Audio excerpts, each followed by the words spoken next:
Hello po sa inyong lahat mga ka-crypto. Ako po si Pinoy Crypto Trader at sa video na ito ay atin pong pag-uusapan ang aking technical analysis dito po kay Fluky Ino ngayon pong May 31 taong 2024. At ang atin pong nakikita rito ay ang kanyang daily chart time frame kung saan ay na-trigger na po yung ating buy pending order dito sa 30 digits 25 433 kahapon.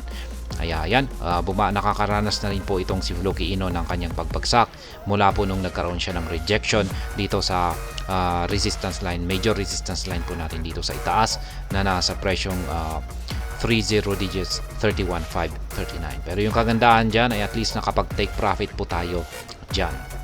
At ayan, bago po tayo magpatuloy ay nais ko lamang po munang bigyang linaw ang aking disclaimer kung saan ang nilalaman po ng video na ito ay hindi po ito isang financial advice. For education and information purposes lamang po ang layunin nito. Maliban po dito ay nais ko na rin pong magbigay babala na wala pong kahit anumang group chat ang Pinoy Crypto Trader. Yan, check po muna natin yung kanyang performance dito kay CoinMarketCap kung saan ang kanyang 24-hour performance ay bagsak po ng 7%.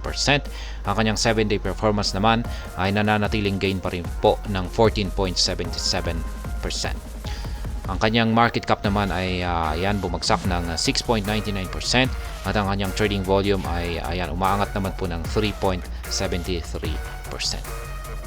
Check naman po natin ang kanilang official X account dito kung meron po silang latest or magandang latest na tweet or announcement dito. Kaya ayan, meron po sila rito last 13 hours ago. We invite you to another monthly AMA with our core advisor 100B Viking to discuss all things Fluky and Tokify. Yan, TokenFi. Yan, meron po silang AMA ngayon.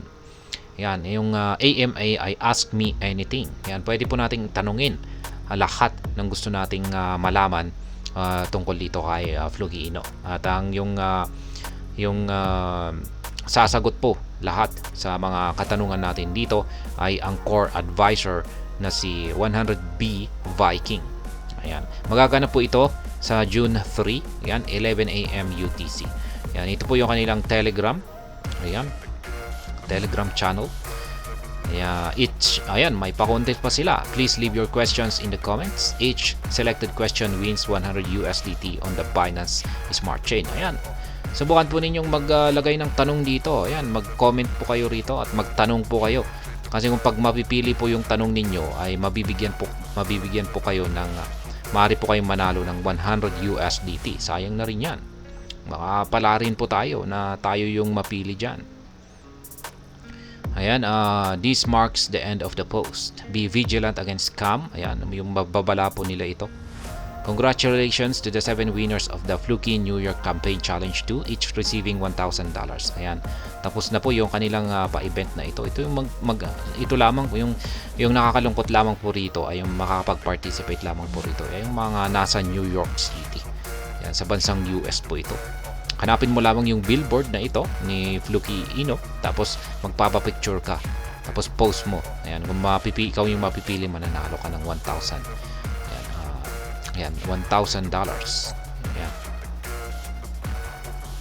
TokenFi on Credit Union tokenization. Ayan, Credit Union are expanding now, serving 139 million members. TokenFi envisions tokenization as a solution to address their operational challenges. Yan. Fluky Perpetual Futures trading is live on Coinbase. At ayan po, live na po ang Fluky Ino sa Perpetual Futures ni Coinbase. Ayan. Yan po yung mga latest tweet at announcement nila rito sa kanilang official X account. Ngayon ay balikan na po natin ang pagti-technical analysis dito kay Fluky Ino. Ayan, na-trigger na po ito kahapon. Ayan, yung ating buy pending order. Kaya agad po akong nag-set ng take profit na naman dito. Ayan, take profit or sell pending order dito.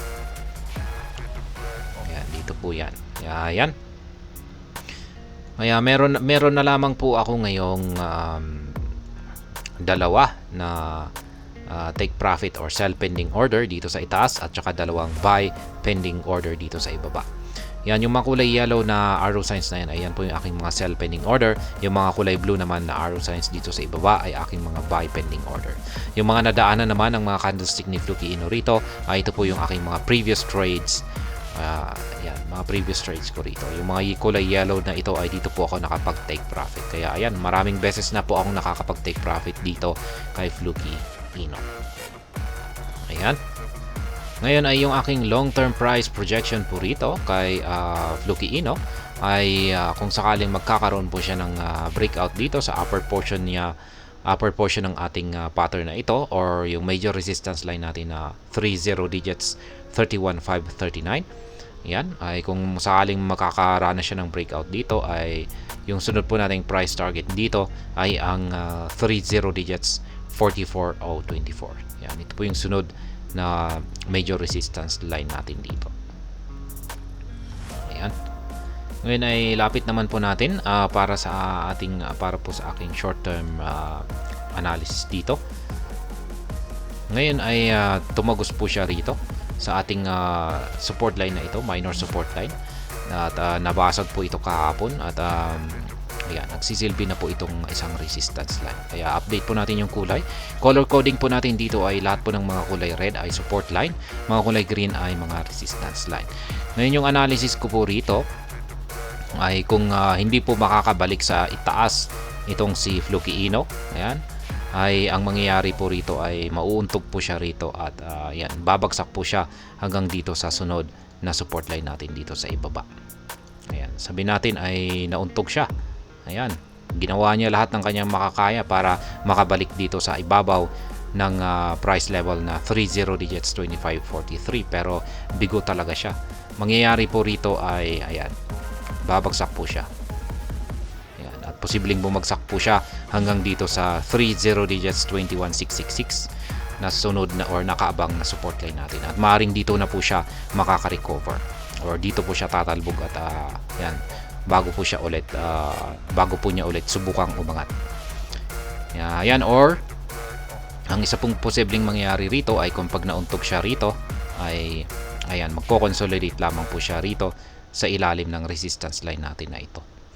Yan, bullish pa naman yung signal natin. Yung ating half switch indicator ay bullish pa rin. Yun nga lang at bullish na rin po yung ating QQE mode indicator. Yun nga lang at lumiliit po yung mga sukat ng mga ito. Nagpapakita po ito or nagsasuggest po ito na nasa kalagayang nasa correction phase pa rin po itong si Fluky Ino or nakakaranas pa rin po siya ng retest. Kaya yan, posible po siyang bumagsak hanggang dito. Kaya yan po yung aking analysis dito.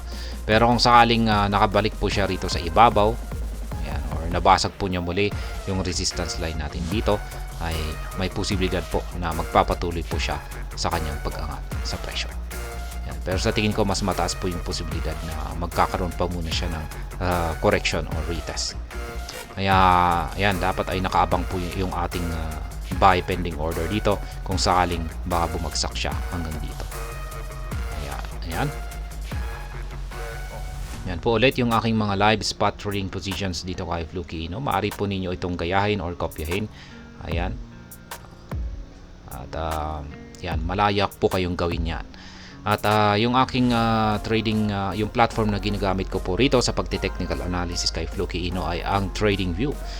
Libre po itong gamitin at libre na rin yung aking ginagamit na dalawang indicator dito. Yung nandito po sa chart, yan, ito po ay tinatawag po itong Hall Suite Indicator. Search na lamang po ninyo kung gusto ninyong gamitin. At yung nandito naman sa ibaba ay QQE Mode Indicator. Ayan, hanggang dito na lamang po tayo sa video na ito. Sana po ay inyong nagustuhan ang aking paliwanag sa video na ito. Kung inyo po itong nagustuhan ay pakiclick lamang po ang like button nito.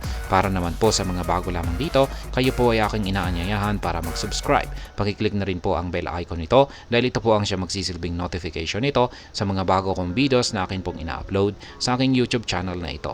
Marami pong salamat sa panonood. Ingat po tayo lagi at God bless po sa ating lahat.